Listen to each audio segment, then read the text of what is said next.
എല്ലാവർക്കും നമസ്കാരം. നിർമാല്യത്തിലെ ഗുരുവായൂരപ്പനോടുള്ള ഭക്തി എങ്ങനെ ഉണ്ടായി എന്നുള്ളതിൻ്റെ ഒരു ഇൻ്റർവ്യൂ വേണമെന്ന് പറഞ്ഞപ്പോൾ വളരെ സന്തോഷം തോന്നി.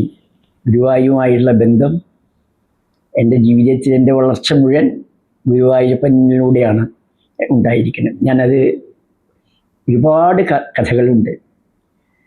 ഞാൻ 1968 കേരള കലാമണ്ഡലത്തിൽ വിദ്യാർത്ഥിയായിട്ട് ചേരുന്നത്.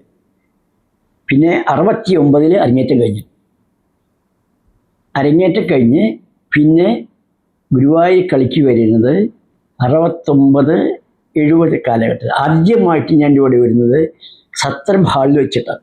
പരിപാടിയാണ് ഭാഗവത കഥകൾ, കലാമണ്ഡലം ട്രൂപ്പിൻ്റെ പരിപാടിയാണ്.